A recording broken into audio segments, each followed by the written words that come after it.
Elsa, recientemente el gobierno de Mauricio Macri liberó la compra de tierras que había sido recortada de manera importante por el Congreso Nacional.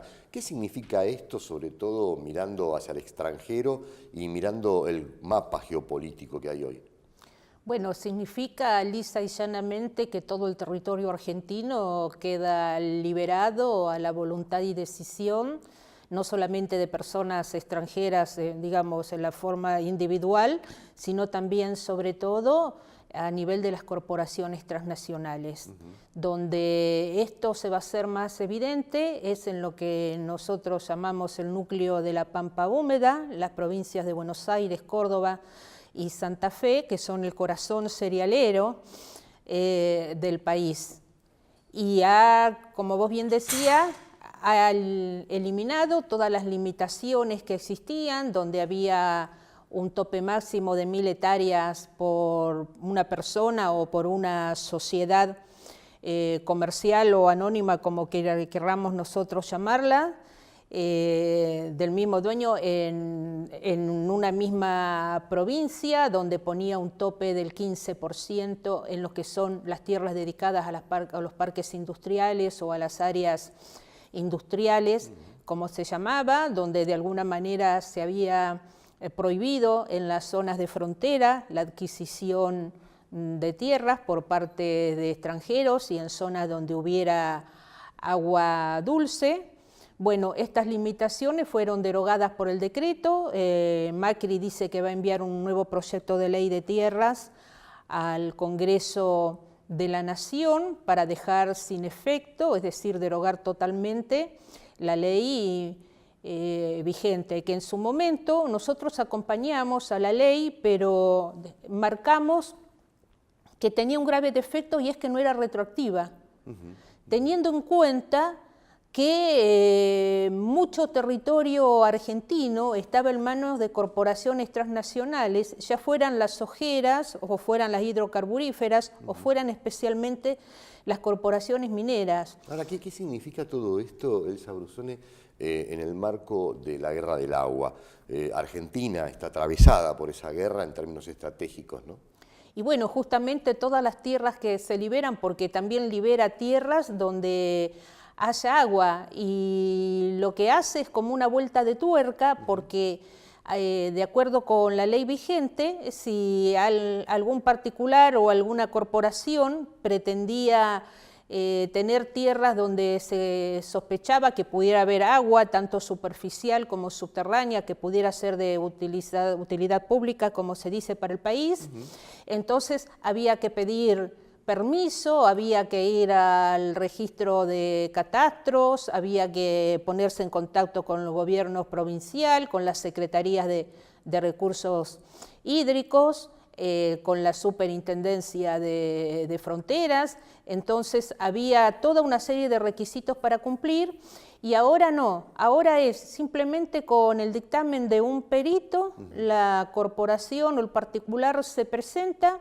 y si en el término de 10 días el gobierno provincial no da respuesta, se considera que esa adquisición es válida, se va a hacer un relevamiento de los cursos de agua, pero todavía no está. Se habla de que se va a comenzar el COIFE, que es el Comité Hídrico Federal, tiene que relevar, pero todavía no se le ha dado la orden al COIFE y todavía no se sabe, y mientras tanto aquellos que tengan interés en venir por las tierras tienen la puerta abierta. ¿Y no hay ningún mecanismo estatal que determine, por ejemplo, saber cuál va a ser el destino que daría esa empresa al agua, por ejemplo, que pueda adquirir? No, no tiene ningún derecho, o sea, no tiene ninguna obligación a decir qué es lo que va a hacer con la tierra o qué es lo que va a hacer con el agua. De hecho, nosotros ya tenemos las nacientes del río Traful, que están alambradas por Turner en la Patagonia, y tenemos el lago Escondido alambrado,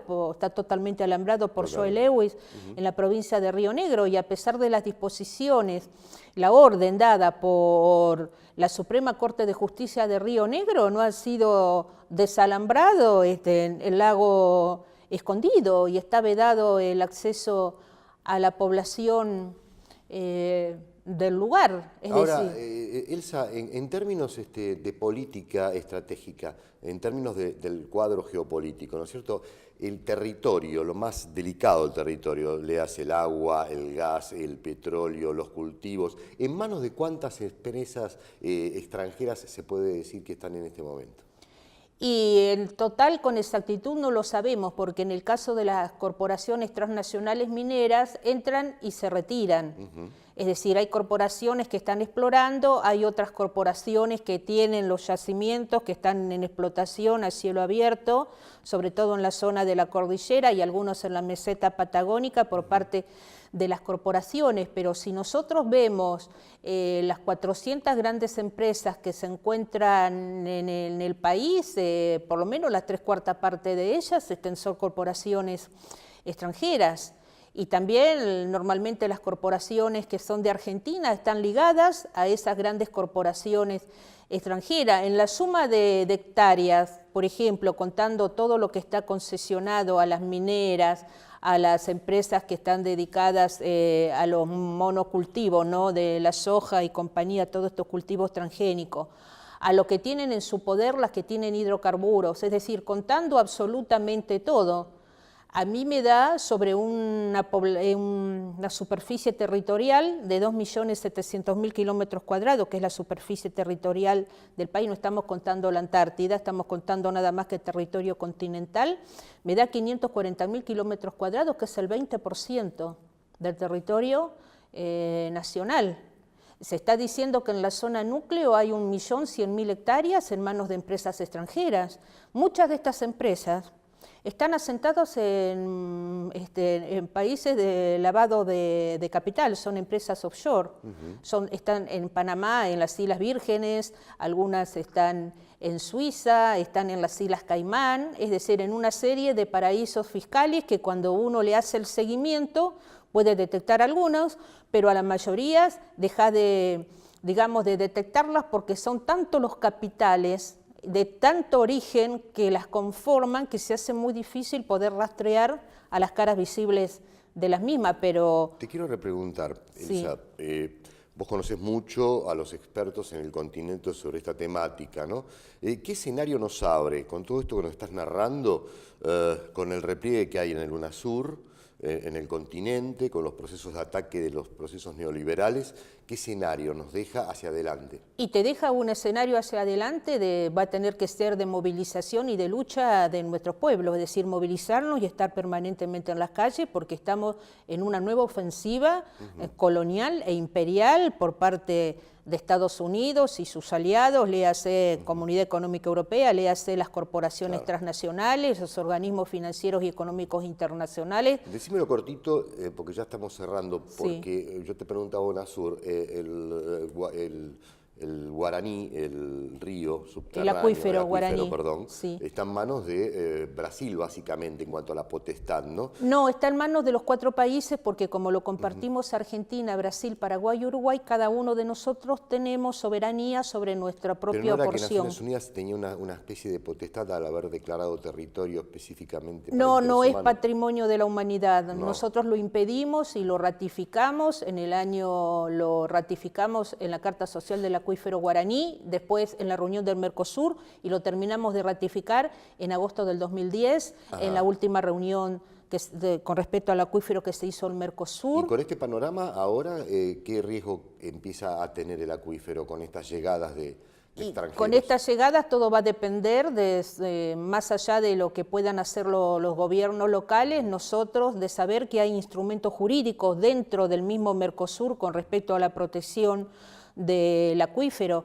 que hay documentos jurídicos internos de nuestros países, pero también documento jurídico internacional que ratifica la soberanía sobre los mismos, pero va a depender de nosotros, de estar alertas, de movilizarnos, que no retroceder. Gracias, Elsa. Nos queda pendiente mucho, Tratado de Libre Comercio, las repercusiones hacia nuestro continente, la tierra, el agua, los recursos naturales, el oxígeno, todo por lo que se viene, y ya ha empezado. En cualquier momento otra vez con nosotros. Cómo no, un gusto. Seguimos con la columna aquí en Cara y Seca. Bueno, lo que este año 2016 ha traído para la consideración de la región, me parece que es un corrimiento por parte de algunos países a lo que había sido un proceso de integración muy interesante, con sus dificultades, pero muy interesante. No solo el Mercosur, sino UNASUR, CELAC, incluso el propio ALBA, si uno tiene en cuenta las dificultades que hoy enfrenta el presidente Nicolás Maduro. En el caso particular de Brasil, este gobierno interino de Michel Temer, con su canciller José Serra, ha prácticamente culminado con un periodo de vínculos de los gobiernos brasileños con los países de la región y ha comenzado a instalar como posibilidad geopolítica un realineamiento con Estados Unidos y con otros tratados regionales y otros bloques comerciales. No es casualidad entonces que podríamos decir hay una construcción de una nueva reorientación geopolítica en la región, donde el caso de Brasil resulta fundamental. Lo que nos abre este tema de la ley de tierras, ¿no?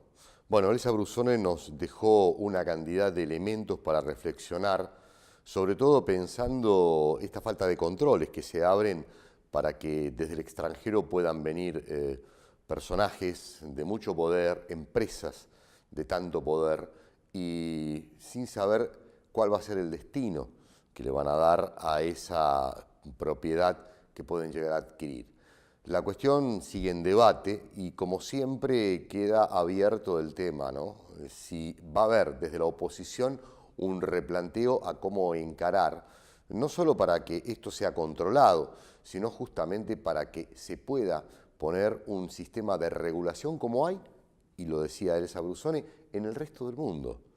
O sea, hemos vuelto atrás muchos años y sobre esto tenemos que mirar, sobre todo en tiempos donde lo geopolítico tiene tanto peso a la hora de imaginar el agotamiento tan veloz de los recursos naturales, los estratégicos sobre todo.